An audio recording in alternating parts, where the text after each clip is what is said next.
Hola a todos y todas, bienvenidos a su programa Nuestra Voz Existe. Soy Ana Rosa Cárdenas y seguimos con la temática de 8 de marzo, un mes tan importante para nosotras las mujeres que buscamos reivindicar nuestros derechos, que buscamos seguir luchando por las que todavía queremos que no se están cumpliendo y sí deberían lograrse. Para justamente este programa buscamos la igualdad de género, la disminución de la violencia, entre otros temas que hemos venido ya hablando a lo largo de todos los programas. Pero el día de hoy queremos enfocarnos en un tema específico que ya lo hemos ido tocando, ¿no?, de poquito a poquito, pero hoy queremos volver a hacerlo porque sí nos parece importantísimo, y más con todas las cifras y los casos de violencia que hemos visto, y creemos que el tema del trabajo de prevención, sobre todo, es fundamental. Ahora que estamos cerquísimas a la apertura de las clases escolares, por ejemplo, un espacio tan importante para poder hablar de este tema.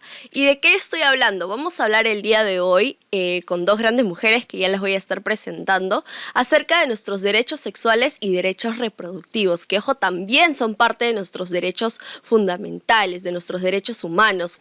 Ellas son Digna Celedonia Wambeni Flores, quien es promotora barrial y ama de casa, y también a Leticia Tito García, quien es estudiante preuniversitaria y activista adolescente del colectivo Vayamos en San Juan del Lurigancho. Muchas gracias por la invitación para estar acá. Es mi primera vez y ojalá que hagamos bien todo. Gracias. Igualmente, muchas gracias por la invitación. También es mi primera vez hablando sobre mis derechos sexuales y reproductivos y contar más sobre mi proceso, ¿no? Cómo es que los he conocido y cómo los estoy cuidando en la actualidad. No, gracias a ambas, más bien no se pongan nerviosas, queremos que sea un poco más de conversar y escucharnos sobre todo, y poder compartir nuestras experiencias. Y justo por ese tema quería preguntarles qué tan fácil, qué tan difícil ha sido hablar acerca de sus derechos sexuales y reproductivos para ustedes, no sé, con sus familiares, con sus amistades, en la escuela, en el barrio, con los hijos, ¿no?, con las hijas, y creen que es un tema que las personas suelen hablarlo, y si lo hacen, ¿es fácil hablarlo? ¿Es difícil? Y yo, sabes que yo, como yo era de provincia, cuando venía mi menstruación me iba al río, porque yo no sabía por qué me hacían eso. Y una vez mi madre que me castigó y me dijo: tío, ya te he visto que ya estás menstruando. O sea, en quechua es diferente hablar en quechua, ¿no? Menstruar. Me pegó, me dijo: ya eres una mujer que no sabes hacer las cosas. Me pegó mi madre a mí. Y dije, yo tanto que me ocultaba, me lavaba en los ríos para que no me venga. Y nadie me han dicho que natural era menstruar, pues no. Para una mujer era natural cuando yo tenía 14 años. Hasta ahí yo no sabía. A lo contrario, mis abuelitas me decían que no podía conversar ni con un joven porque si yo conversaba ella salía gestando.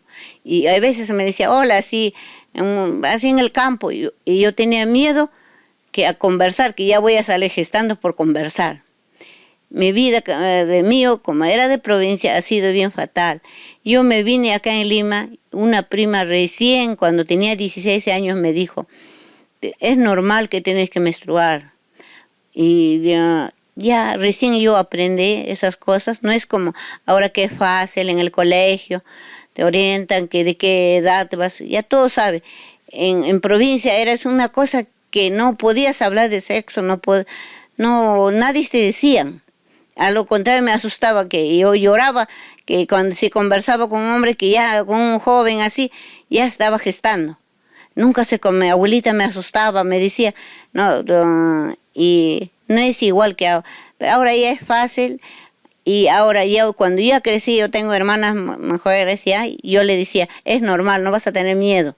Ya yo hablaba a ellas. Muchas gracias por tu experiencia, porque eso es tu caso propio, pero ¿cuántas mujeres de tu generación han pasado por lo mismo, que se han asustado, no sabían qué pasaba con sus cuerpos, justamente por esa falta de información? Sí. En tu caso, Leti, ¿cómo ha sido para ti este proceso? Para mí ha sido más sencillo, a pesar de que mi mamá actualmente tenga 61 años y me haya tenido a mí a los 43, siendo un embarazo algo complicado por la negligencia que tuvo en su esterilización. Entonces, como ya tenía hermanas de 30 años, pues la educación era diferente a comparación del de mis padres. Entonces he tenido más acompañamiento con ellas para saber el proceso en el que iba a iniciar la menstruación y también en conocer sobre la vida sexual, ¿no? De hecho, en mi familia tampoco es algo que se hable explícitamente o algo en el que te sientes cara a cara para hablarlo, ¿no? De broma en broma quizás se puede tratar, pero no es como con amigos o personas de mi edad en el que es algo natural hablar de tus derechos sexuales y reproductivos o autocuidarse y cuidarse entre nosotros, ¿no? Es algo que es natural entre nosotros. Entonces, ¿qué temas ustedes creen que les hubiese gustado que en la escuela o en su adolescencia, ya sea con sus padres de familia, etcétera, les pudieran hablar, ¿no? En el caso, por ejemplo, de nuestra compañera Celedonia, creo que el tema de la menstruación, por ejemplo, hubiese sido importantísimo hablar que es un proceso normal, que te va a pasar, que es totalmente que lo vas a llevar hasta cierto momento de tu vida y que no te tienes que preocupar por eso. Tal vez ese es uno de los temas, pero ¿qué otros temas también les hubiese gustado que les hable? Que me hablaban así como ahora, normal las cosas, ¿no? Entonces ya capaz no habrá pasado lo que yo he pasado, ¿no? Ya lo sabía, pero yo no sabía, ni nadie me dijeron. Entonces yo he sufrido mucho, gracias a Dios todo ya cambió, hasta en provincia ya saben a lo menos, ¿no? Y eso habré querido, que siempre habrá sido de mucho más antes las cosas, ¿no, señorita?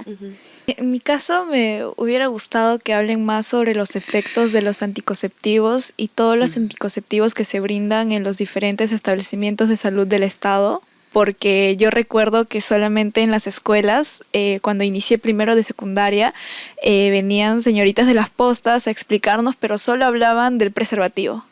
No hablaban de los métodos hacia las mujeres que son hormonales y no hormonales, los efectos, también los síndromes que pueden tener las mujeres. Yo actualmente tengo síndrome de ovario poliquístico y cuando me enteré fue difícil porque no me había desarrollado totalmente. Entonces, para llevar un tratamiento tienes que consumir anticonceptivo. Entonces, no hay como la explicación de los efectos de la anticonceptiva. Entonces, como aún no me desarrollé más rápido con las anticonceptivas. Entonces, era difícil afrontar el cambio abrupto en tu cuerpo. Entonces, creo que hay bastante carecimiento de eso en las escuelas.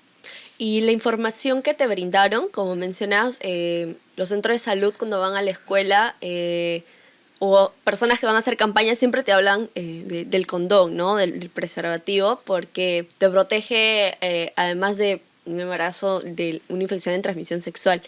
¿Y esa orientación que te brindaron te fue útil en el futuro o ahora en este momento desde que lo recibiste? De hecho, sí. Me invitó a que yo misma pueda explorar más sobre los métodos anticonceptivos. Fue como el inicio para yo poder continuar. Ok, eso fue como la lucecita de decir, oh, quiero investigar más, despertó mi Necesito curiosidad. Y además, ahora gracias al internet y que puedas preguntar a otras entidades también, eso ayuda un montón. Y hablando, ahora que entraste en el tema de los métodos anticonceptivos, si conocen, ¿no?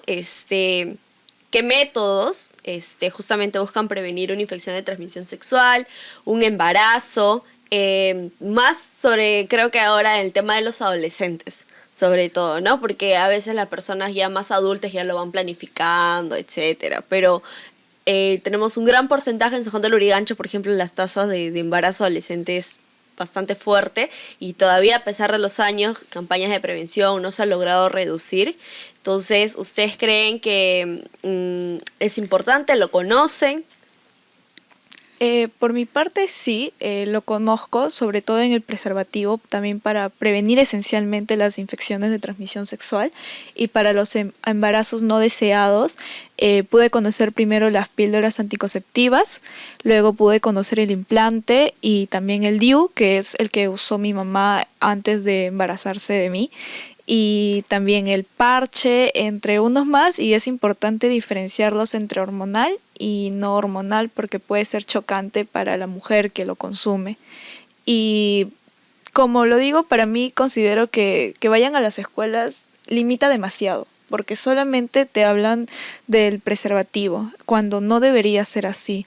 Y respecto a las campañas, considero que hay mucha discriminación, sobre todo por la edad, porque si hablamos de prevenir los embarazos adolescentes, los personales de salud deberían estar capacitados para poder dirigirse a adolescentes, porque usualmente cuando adolescentes acuden a centros de salud o acuden a hospitales es: ¿por qué deseas esto? No estás en edad para tener esto. En vez de recibir una capacitación de autocuidado, brindarles esta información, solamente los denigran. Y lo digo porque cuando yo sufro de ovario poliquístico y acudí por planificación familiar para las píldoras anticonceptivas, me sentí muy discriminada porque sentía la mirada horrible y porque las preguntas eran: ¿ya vas a iniciar? ¿Por qué vas a iniciar? ¿Por qué deseas? Estás muy adelantada. Cuando mi intención no era esa, era para tratar el tratamiento que tenía por los quistes. Entonces siento que hay esta discriminación por la falta de capacitación. Y esa información de las píldoras, los parches, el DIU que nos mencionabas, ¿lo recibiste en la escuela, con tus amigos? ¿Dónde lo pudiste adquirir? ¿Por internet? Yo creo que mi conocimiento ha sido por etapas. El preservativo fue por la escuela, por las capacitaciones y las charlas informativas que se daban por los centros de salud. Luego lo aprendí cuando hablo a mis 15 años, 16 años, ingresando a la organización, al colectivo Vayamos, y también a través de Flora Tristán, y pude acudir a organizaciones que hablan sobre derechos sexuales y reproductivos, donde pude explotar en información, y creo que pude concluir mi etapa en la que creo que fui más feliz. Cuando terminé la secundaria, los libros de cívica se actualizaron y agradezco demasiado porque por primera vez había encontrado en un libro del Estado que hablan de derechos sexuales y reproductivos. ¿Cuáles son nuestros derechos sexuales y reproductivos? ¿Cuáles son los métodos anticonceptivos? Existen movimientos feministas que lo promueven, existen organizaciones que promueven los derechos sexuales y reproductivos. Entonces, para mí eso ha sido el complemento, ha sido más enriquecedor a que algo que yo no solo me beneficio, sino que se benefician mis compañeros que también son adolescentes. Entonces, muchos no recurren a organizaciones como yo. Entonces, que lo puedan obtener en la escuela, para mí fue fascinante. En su caso, Celedonia, ¿cómo ha sido conoce ampliamente de esto? ¿En qué momento de su vida pudo escucharlo? ¿Cómo fue para usted poder obtener esta información? Para mí ha sido cuando yo salí gestando a mi hijo mayor, cuando vas a los hospitales, cuando eres primerizas, las nutriciones, mejor dicho, las enfermeras te separan una aula, ahí te explican, dicen: normal, vas a tener tu hijo, que ya, ahí recién yo me enteré que ya las cosas eran normal, ¿no? Cuando una vez que una persona da luz, cómo se cuida esos días, todas esas cosas, yo aprendí ya en el hospital. Porque cuando yo salí de mi tierra vine, recién cuando salí gestando a mi hijo mayor, ya era normal tener un hijo, ¿no? Y después cuidarse. ¿En qué forma que con tu pareja conversando te puedes cuidar? Él o tú, porque ahora es para los dos, es para cuidarse, ¿no? Para no tener hijo. Ahí recién yo me enteré de las cosas, ¿no? Y ya para mí ha sido una cosa normal ya, ¿no? ¿Y a qué edad fue cuando por ejemplo, salió embarazada y pudo recibir esta información? A los 24. 24 años. Sí. ¿Y en la escuela nunca le hablaron sobre ese tema? Nunca me hablaron. A veces en provincias mandan profesores. Uh-huh. Y los profesores no es como una profesora que te explican, que está con una mujer. Hombre es diferente. Entonces nunca, no me hablaron. Entonces cuando yo ya tuve mis hermanas menores, comencé a hablarle yo, ¿no? Lo que yo he pasado que no pasan ellas. Claro. Y ahora es natural, ¿no? Ahora sí, es en el colegio, en los hospitales, entre mujeres, normal habla así a las cosas, ¿no? Ya no es una cosa de otro mundo, no es una cosa normal que puede hablar uno, ¿no? Entonces como que a veces es un poco contradictorio, ¿no? Porque la gente le dice, ay no, pero habiendo tanta información, ¿cómo van a salir así embarazados? Pero si pero cuando quieres ir a hacerlo, te juzgan, ay, ¿y por qué ya quieres empezar a tener relaciones sexuales? Como que eso es malo, eso es cochino, es sucio o está mal, a pesar de que hemos avanzado bastante. Entonces, ¿conocen casos de personas que han pasado por esa situación? ¿Cómo les ha afectado en sus vidas? No sé, ¿qué piensan que se tendría que hacer para cambiar situaciones como estas? Yo tengo también, cuando yo voy a mi pueblo, dice, yo no debes tener hijos, debes cuidar. ¿Para qué me voy a cuidar? Me puede dar cáncer cuando me cuido. Todavía siguen teniendo niños y yo le digo, mamita, hay muchas cosas ahora para cuidarse. Debes acercarte al centro de salud para que te cuides. No, me puede dar cáncer y siguen teniendo todavía. Claro, yo creo que está dividido en dos. Los que saben y son irresponsables y los que no saben y tienen miedo a ser juzgados. Porque yo me sentí juzgada y no sabía de ello. Entonces, tengo muchas compañeras que han acudido y no solo porque desea, sino porque muchas veces recuerdo que algunos profesores promovían de que sea parte de un trabajo grupal, conocer sobre nuestros derechos sexuales y reproductivos y acudir a nuestra posta más cercana de la localidad para entrar por planificación familiar. Entonces, recuerdo que en ese tiempo, hablo de 2 años, 3 años, muchas enfermeras del centro de salud te llamaban, te decían, ven, acude, pero habían otras que, digamos que mujeres ya más de 40 años, incluso entre 50 y 60, que con solo una mirada ya no querías entrar o te denegaban, te decían, tienes que acudir con tus padres, si no, no entras. Y hay el otro sector que hablo, que son adolescentes que sí conocen, y hablo más en la capital, que sí conocen y aún así son irresponsables. Por ejemplo, en mis pares siempre escucho, pero hazlo sin preservativo. Cuando estés a punto de venirte, te sales y no pasa nada. Cuando es mentira, pues. Aparte también existen las infecciones de transmisión sexual. Entonces como que se normaliza eso y ya lo consideran como un método anticonceptivo que realmente no funciona. Y también parte de ello, muchos tienen ese miedo de, si tomo muchos anticonceptivos hormonales me voy a volver infértil. Está bien que no quiera tener hijos ahora, pero en un futuro sí, pero si tomo muchos anticonceptivos me voy a volver infértil. Creo que eso es lo peor. Eso es lo peor que pueden decir, porque es limitarse a cuidarse ahora y pasar por un embarazo no deseado, cuando puedes acudir a un ginecólogo o a un obstetra a que te puedan visualizar más tu caso, ¿no? Porque cada mujer es diferente. Entonces creo que hay que dejar de vivir en ese tabú y en esas mentiras más que todo. Claro, ahí me hiciste acordar que tenía una profesora de ciencias que era muy capa en el colegio, realmente una diosa en lo que hacía, pero su mejor recomendación para que no saliéramos embarazada era la abstinencia.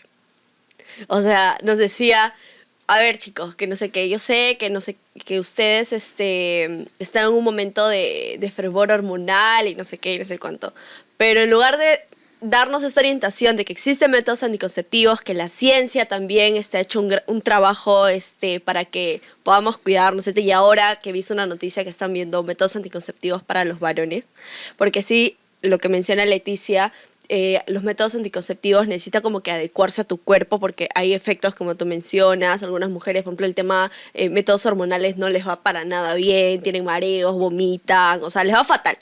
Entonces, por eso tienes que tener una atención médica y todo lo demás. En lugar de orientarnos en estos temas, es como que no, abstinencia.